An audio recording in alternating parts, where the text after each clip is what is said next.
नमस्कार साथियों, मेरा नाम है आर.के. सिंह। संस्कृति आईएएस यूट्यूब चैनल पे आप सभी का स्वागत है। आज के एपिसोड में हम जिस मुद्दे की चर्चा करने वाले हैं ये दो तीन चीज़ों से जुड़ा हुआ है। एक तो डिजिटल अरेस्ट की हम बात करेंगे, भारत में बढ़ता हुआ जो साइबर अपराध है उसकी चर्चा करेंगे, क्योंकि इसी कारण से ये जो आज की न्यूज़ है ये चर्चा में, क्योंकि भारत में बढ़ता हुआ जो साइबर क्राइम है, जो साइबर अपराध है और जो सुप्रीम कोर्ट है उनमें कहीं ना कहीं देखें तो एक तीखी प्रतिक्रिया देखने को मिली है।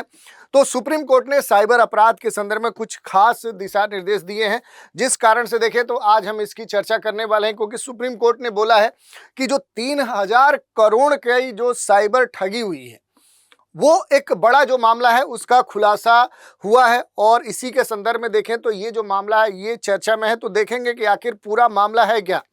साइबर ठगी के संदर्भ में देखें तो ये 3000 करोड़ तक अमाउंट कैसे पहुंच गया है, आखिर पूरा मामला है क्या। इसके महत्वपूर्ण जो भी बिंदु है उन पर हम बात करेंगे, और इससे जुड़े हुए जो भी अहम बातें होंगी उन पर डिटेल से सारगर्भित जानकारी लेंगे। चलिए स्टार्ट करते हैं। भारत में सुप्रीम कोर्ट ने ये बोला है कि 3000 करोड़ की जो साइबर ठगी है ये चौंकाने वाली है, और इस तरह के जो भी मामले हैं उनमें सख्त कार्रवाई होनी चाहिए, यानी इसे ढीले तौर पे नहीं लेना चाहिए। और इसी के संदर्भ में गवर्नमेंट के स्तर पे ये कहा गया कि जो होम मिनिस्ट्री है उसने ऐसे मामलों पर खास तौर पे एक तरह से पैनी नज़र रखने के लिए, ऐसे मामलों के निपटारे के लिए विशेष कार्रवाई कर रही है। क्योंकि अगर हम बात करें तो जो 21वीं सदी है, 21वीं सदी में भारत की जो अर्थव्यवस्था है वो काफ़ी तेज़ी से आगे बढ़ रही है, और जो डिजिटल जो एक युग है, जो डिजिटल क्रांति है, उस रूप में देखें तो भारत में डिजिटल क्रांति अब देखने को मिल रही है। तो डिजिटलाइजेशन जो है वो बड़े तेज़ी से हो रहा है, जिसमें खास तौर पर देखेंगे तो पहले इस तरह की बातें नहीं थी, जैसे यूपीआई का यूज, डिजिटल जो पेमेंट है खासतौर पे कोरोना काल के बाद देखें तो बड़े स्तर पे बढ़ा है। जो ई गवर्नेंस है वो बड़े स्तर पर अपने देश में फैला है। ऑनलाइन बैंकिंग हो या इस तरह की बहुत सारी जो नागरिक सुविधाएं हैं ये अब अपने देश में आम हो चुकी हैं।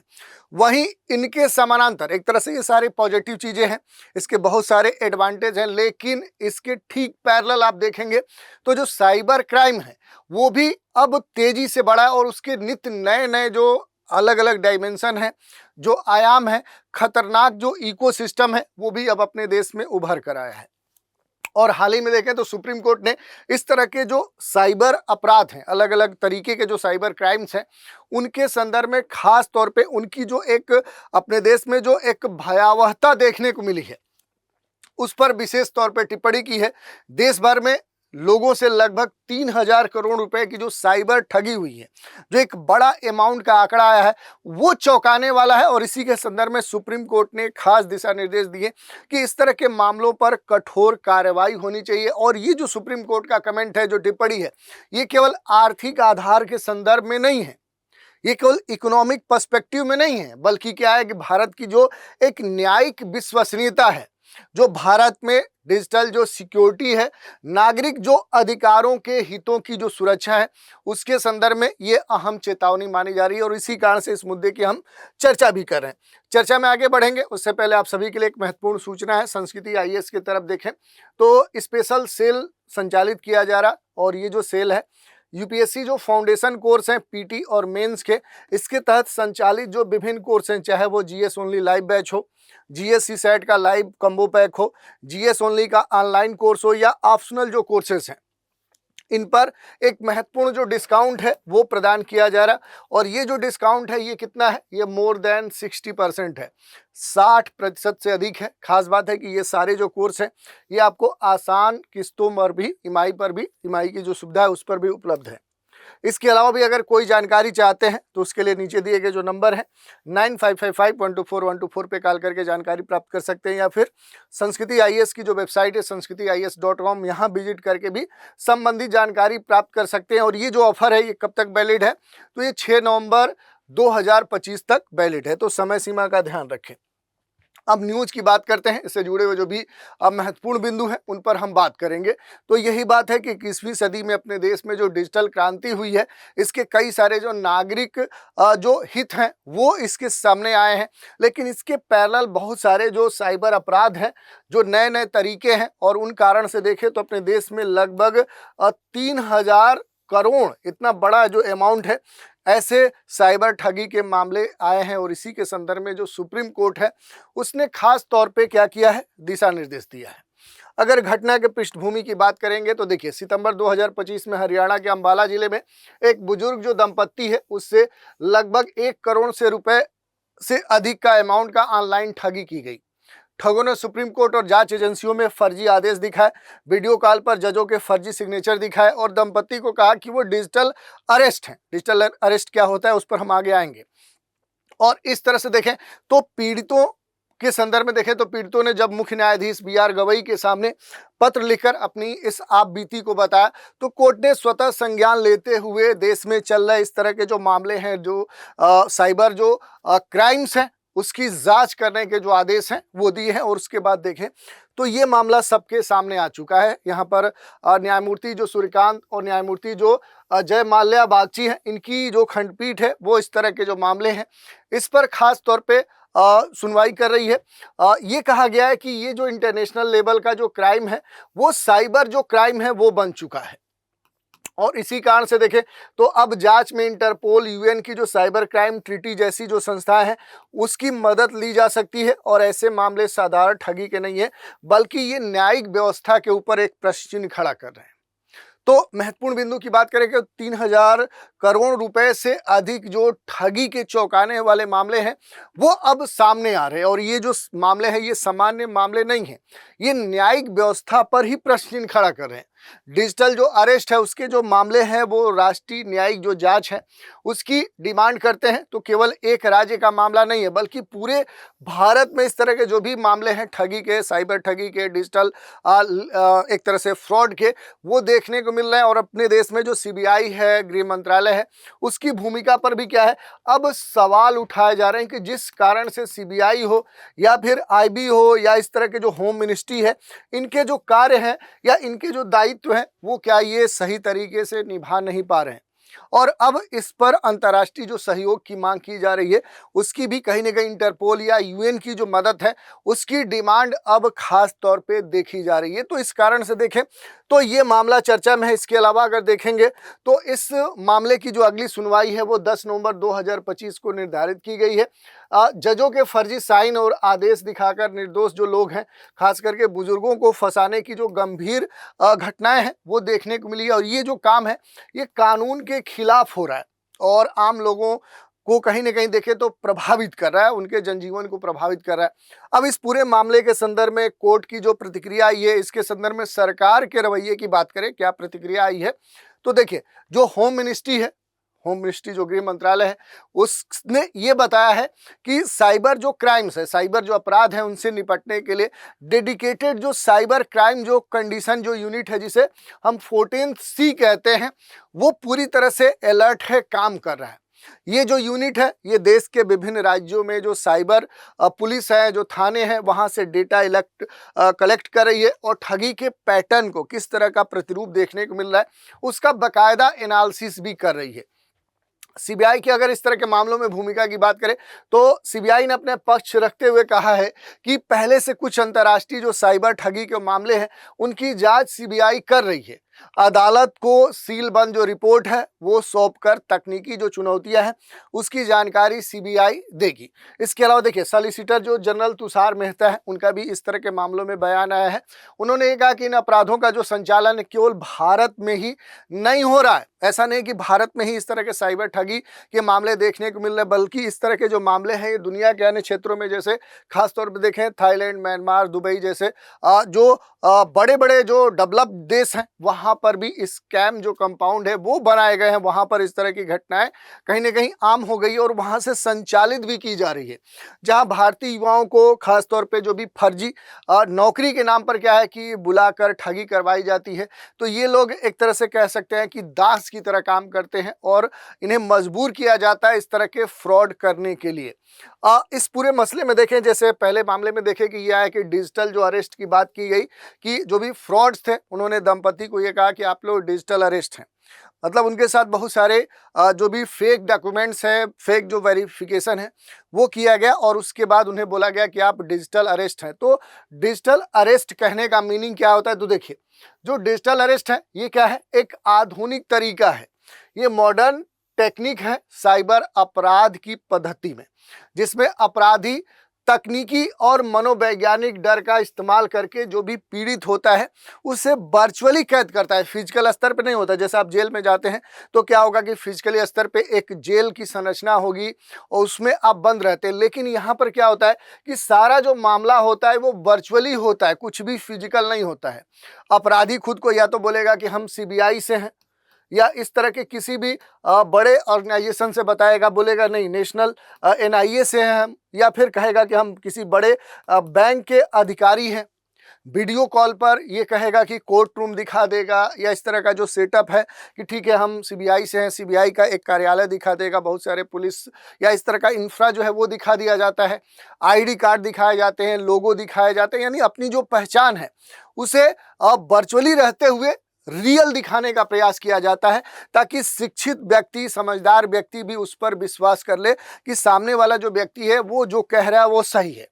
पीड़ित को कहा जाता है कि उसके नाम पर मनी लॉन्ड्रिंग, ड्रग्स या इस तरह के किसी भी तस्करी मामले का आरोप लगा दिया जाता है कि आपके ऊपर इस तरह का केस दर्ज है। फिर उसे कहा जाता है कि जांच में आपको सहयोग करना होगा, हमें सपोर्ट करना होगा, आपको इस तरह के पैटर्न पे आपके ऊपर केस दर्ज है। फिर पैसे उसे मांगे जाते हैं, ट्रांसफ़र कर लिया जाता है। वीडियो कॉल उसकी हमेशा कंटिन्यूअस रखने की बात कही जाती है कि वीडियो कॉल आप बंद मत करिए, और ये सब कुछ कानूनी और डर के माहौल में किया जाता है, ताकि जो व्यक्ति है वो बिना किसी प्रतिरोध के क्या करे, ठग या जो इस तरह के फ्रॉड हैं उनके निर्देशों को माने। तो साइबर जो ठगी है इसके कई सारे जो तरीके हैं वो देखने को मिलते हैं। जैसे साइबर ठगी के 3 मेजर जो पैटर्न है, जो तरीके हैं वो देखने को मिले। जैसे देखिए, एक मिला है कि खास तौर पे यहाँ पर अगर आप देखेंगे तो इन्वेस्टमेंट जो स्कैम है वो देखने को मिलते हैं, जिसमें फर्जी जो सोशल मीडिया प्रोफाइल है उससे जल्दी अमीर बनो ग्रुप में फंसाने जैसी जो एक्टिविटी है वो देखने को मिलती है। छोटे इन्वेस्टमेंट पर जो झूठा मुनाफा है वो दिखाकर लाखों लोगों को ठग लिया जाता है। ठगी नेटवर्क या जैसे कंबोडिया, लाओस, वियतनाम जैसे जो देश हैं वहाँ से रेगुलेट किया जा रहा है। दूसरा तरीका क्या है? डिजिटल अरेस्ट के मामले देखने को मिलते हैं, जिसमें ठग खुद को किसी बड़े ऑर्गेनाइजेशन जैसे सीबीआई, ईडी, पुलिस अधिकारी, बैंक अधिकारी बनाकर क्या करता है कि फ़ोन करता है, नकली कॉल, फर्जी दस्तावेज, झूठे जो कोर्ट के आदेश हैं, या फिर रियल इस तरह का इंफ्रा दिखाकर ये फील कराता है कि जो बोल रहा है वो बिल्कुल सही है। या तीसरा जो तरीका होता है बॉस स्कैम, यानी ठग खुद को कंपनी का बड़ा अधिकारी बताता है, जैसे बोलेगा हम सीईओ हैं, सीएफओ हैं, और ये बताकर कर्मचारी से संपर्क किया जाता है। फर्जी अकाउंट से मैसेज भेजकर भुगतान या गिफ्ट प्राप्त करने की बात कही जाती है, और कर्मचारी असली समझकर क्या होता है, इस तरह के जो फ्रॉड होते हैं उनके झांसे में आ जाता है। और इस समय देखेंगे तो दुनिया भर में इस तरह के जो भी साइबर फ्रॉड हैं उनके जो मामले हैं वो तेजी से बढ़ रहे हैं। 10 देशों में साइबर क्राइम सबसे ज़्यादा हो रहा है, जिसमें देखिए नंबर 1 पे रूस है, यूक्रेन है, तीसरे पे चीन है, चौथे पे अमेरिका है, नाइजीरिया है।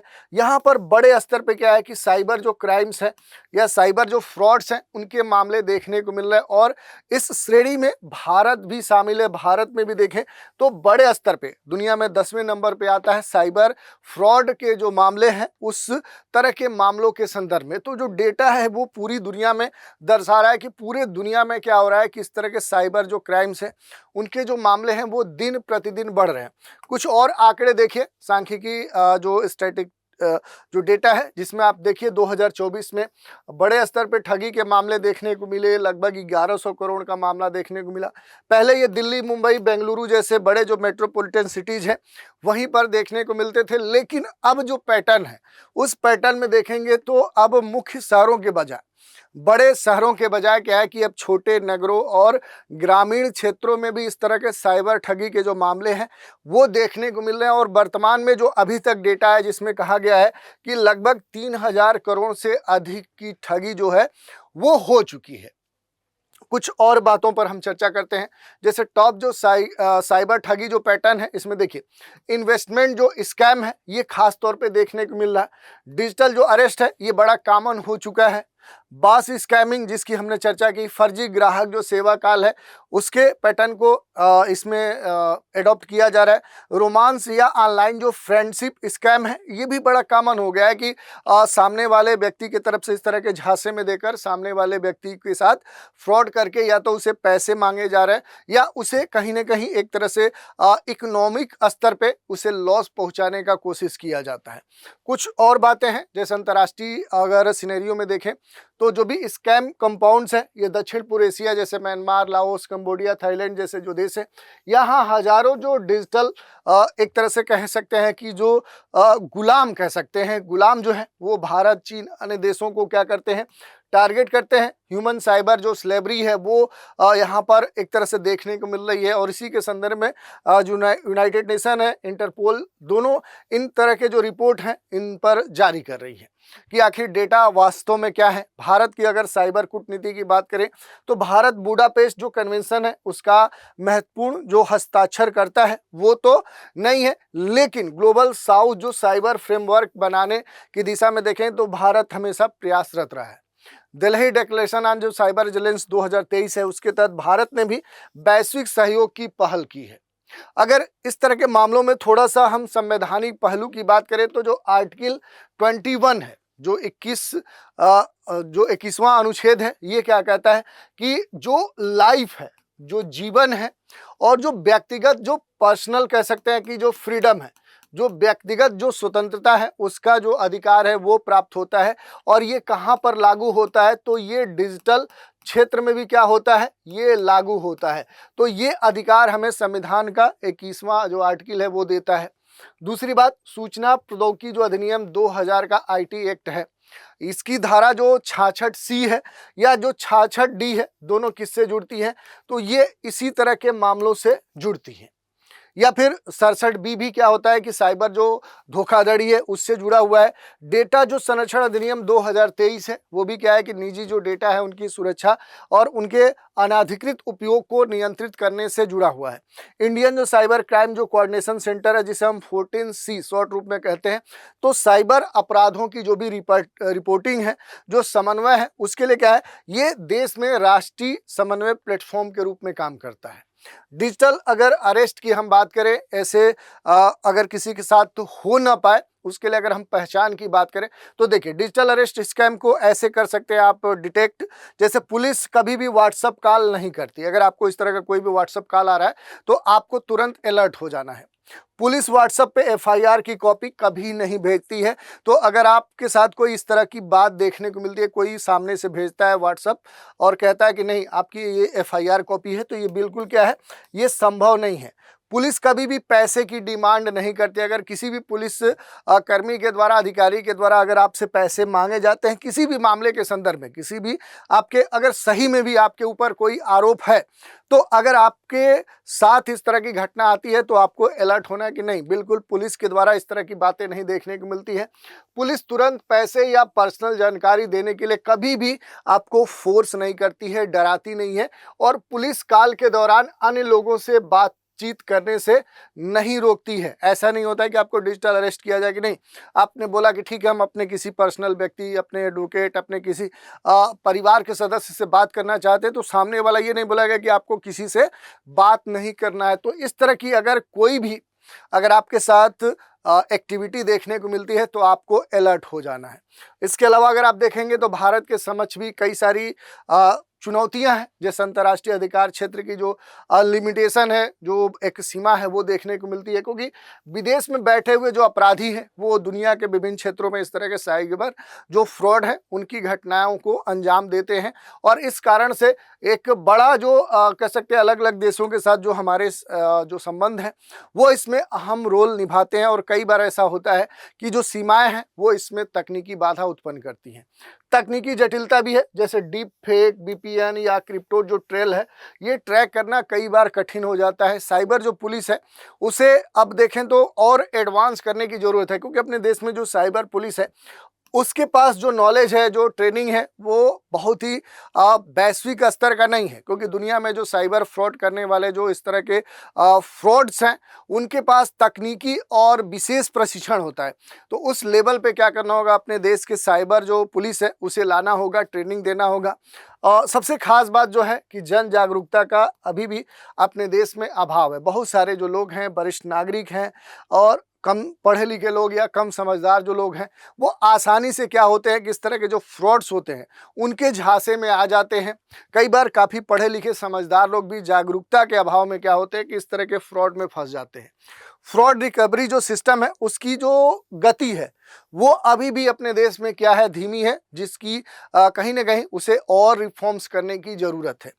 और भी देख सकते हैं, जैसे डिजिटल अरेस्ट की जो कोशिश है उसे आप कैसे बाहर निकल सकते हैं, कैसे नाकाम कर सकते हैं। जैसे बहुत सारी बातें हमने बोली कि इस तरह की अगर आपके साथ एक्टिविटी हो तो आपको अलर्ट होना। वैसे देखिए, narcotics cyber crimes IT ED अफसर के नाम से अगर कॉल आएगा तो आपको वो गलती से बताएगा जो आपको पता ना हो।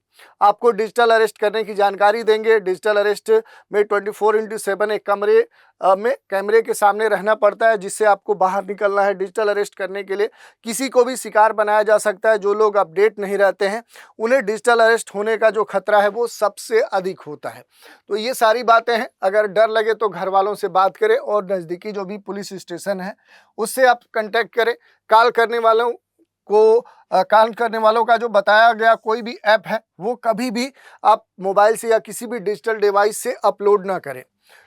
जो भी ऐप है वो डाउनलोड अगर कर दिया है तो तुरंत उसे डिलीट करें, फ़ोन फॉर्मेट करें और एंटीवायरस डालें। जितना ज़्यादा समय बीतेगा वैसे वैसे देखें तो आपके साथ जो फ्रॉड होने की घटना है वो और भी क्या हो सकती है कि भारी पड़ सकती है आपके ऊपर। तो इस तरह की बातें से अगर आप बचना चाहते हैं तो फिर क्या हो कि आपको अवेयर होना पड़ेगा। संभावित जो भी समाधान है, जो कदम हो सकते हैं, जैसे साइबर जो भी सुरक्षा नीति 2025 है उससे आप क्या हों, परिचित हों। AI ब्लॉकचेन आधारित जो भी निगरानी प्रणाली है उसे आप जानें। रियल टाइम जो फंड ट्रैकिंग है, अलर्ट जो सिस्टम है उसे विकसित करना होगा। 1930 साइबर जो हेल्पलाइन है इसका खास तौर पे प्रचार करना होगा, ताकि तुरंत अगर किसी के साथ कोई भी घटना होती है तो तुरंत वो हेल्पलाइन 1930 पर कॉल करके जानकारी दे सके। राज्य स्तरीय जो साइबर स्पेशल टास्क जो फोर्स है वो स्थापित करना होगा। भारत आसियान साइबर जो सहयोग समझौता है वो अंतर्राष्ट्रीय ठगों पर कार्रवाई कर सके, इसके लिए खास तौर पे आसियान के देशों के साथ विशेष जो एक एग्रीमेंट है वो रखना होगा। साइबर जो न्याय पत्र है उस पर न्यायिक जो प्रशिक्षण है, लॉ स्कूल के जो पाठ्यक्रम है उनमें शामिल करना होगा, ताकि इस तरह के नए जो मामले हैं उन पर जानकारी हो सके। डिजिटल जो साक्षरता अभियान 2.0 है, विशेष रूप से वरिष्ठ नागरिक और जो ग्रामीण क्षेत्र है वहाँ के लिए इसे लागू करना होगा। बहुत सारे जो फेक कॉल्स होते हैं उनकी जो ऑनलाइन शिकायत है वो कैसे आप कर सकते हैं, तो देखिए, सबसे पहले आपको संचार साथी पोर्टल पर ऑफिशियल जाकर वेबसाइट को खोलना होगा। इसके बाद सिटीजन सेंट्रिक जो सर्विस है उसके ऑप्शन को क्लिक करना होगा और फिर रिपोर्ट सस्पेक्टेड फ्रॉड कम्युनिकेशन पर क्लिक करके इसके बाद क्या आएगा कि कंटिन्यू फॉर रिपोर्टिंग के ऑप्शन पे जाइए, क्लिक करिए और फिर फॉर्म का जो पेज खुलेगा इसमें फर्जी कॉल या मैसेज का जो डिटेल है वो आपको भरना होगा। फॉर्म में एक फ्रॉड लिस्ट होगी और आपकी जो शिकायत है उस ऑप्शन पे क्लिक करिए और उसमें फेक कॉल या जो भी मैसेज का स्क्रीनशॉट है उसे भी अपलोड करने का ऑप्शन आएगा। और आखिर में अपना मोबाइल नंबर और जो भी नाम है वो डालिए, फिर कैप्चा आएगा, कैप्चा और OTP वेरिफिकेशन करने के बाद आपकी जो भी शिकायत है वो दर्ज कर ली जाएगी। इस पूरे मामले के संदर्भ में अगर इथिकल कंसर्न देखें तो ये केवल तकनीकी अपराध नहीं है डिजिटल फ्रॉड, बल्कि क्या है, किसी भी व्यक्ति के विश्वास और उसे भय के द्वारा उसका शोषण भी है। क्योंकि डिजिटल जो अरेस्ट है, ऐसी जो कह सकते हैं डिजिटल जो फ्रॉड की जो अलग अलग पैटर्न वाली घटनाएं देखने को मिल रही हैं, तो ऐसी ठगी नागरिकों के मन में और राज्य और न्यायपालिका के प्रति क्या करती हैं, एक अविश्वास उत्पन्न करती हैं। और यही कारण है कि न्याय, पारदर्शिता और जवाबदेहिता के मूल सिद्धांतों की जो रक्षा है उससे जुड़ा हुआ ये मामला माना गया है। जिस कारण से देखें तो जो सुप्रीम कोर्ट है उसने खास दिशा निर्देश दिया है। इसके अलावा अगर आप देखेंगे, भारत में डिजिटल जो क्रांति है वो तो हुई है, एक डिजिटल जो महाशक्ति वो बनने की दिशा में भारत लगातार आगे बढ़ रहा है, परंतु यहाँ पर डिजिटल जो सुरक्षा है उसमें जो एक कमजोरी है वो कमजोर कड़ी होने के कारण देखें तो एक खतरा भी उत्पन्न हुआ है। और सुप्रीम कोर्ट की ये जो खास टिप्पणी आई है, सख्त जो दिशा निर्देश आया है कि इस तरह की जो भी घटना है उन घटनाओं के संदर्भ में जो प्रतिक्रिया है वो सामान्य नहीं है बल्कि एक राष्ट्रीय चेतावनी है। साइबर अपराध अब केवल फिनेंशियल तक सीमित नहीं है, वित्तीय एक प्रॉब्लम नहीं है, बल्कि संवैधानिक एक सुरक्षा, मानव गरिमा से जुड़ा हुआ एक मामला है। और भारत को अब ऐसी एक साइबर जो संप्रभुता जो नीति है, एक साइबर जो सिक्योरिटी जो पॉलिसी है, सोवरेनिटी के संदर्भ में बनानी होगी, जो न केवल अपराधियों को रोके बल्कि आम जो देश के नागरिक हैं उनके डिजिटल अधिकारों की रक्षा भी करे। और ये अब अहम हो जाती है। तो इस तरह से इस पूरे मसले पर हमने बात की और इसी टॉपिक पर आधारित एक प्रश्न देखिए, भारत में साइबर अपराधों को दंडनीय बनाने वाले प्रमुख जो कानून हैं वो कौन से हैं? सूचना का जो अधिकार है अधिनियम 2005 का, या सूचना प्रौद्योगिकी अधिनियम 2000 है, या डेटा संरक्षण अधिनियम 2023 है, या साइबर सुरक्षा नीति 2025 है। तो इसमें सही विकल्प कौन सा है ये आपको चुनकर हमें कमेंट के माध्यम से भेजना है। तो इस तरह से हमने देख लिया कि अपने देश में जो तेजी से बढ़ते हुए डिजिटल जो ठगी के मामले हैं, साइबर क्राइम्स के मामले हैं, इन मामलों के संदर्भ में अब सुप्रीम कोर्ट ने जो खास दिशा निर्देश दिया है, इसके क्या प्रभाव होते हैं और आने वाले समय में इसके समाधान के लिए सरकार या जो भी इसके लिए जिम्मेदार एजेंसियां हैं वो क्या करती हैं, अब ये तो देखने वाली बात है। तो आज हमने इसी मामले की चर्चा की और इससे जुड़े हुए जो भी अहम पहलू हैं उन पर भी बात की। तो आज इतना ही। आप सभी हमारे साथ बने रहें, इसके लिए धन्यवाद।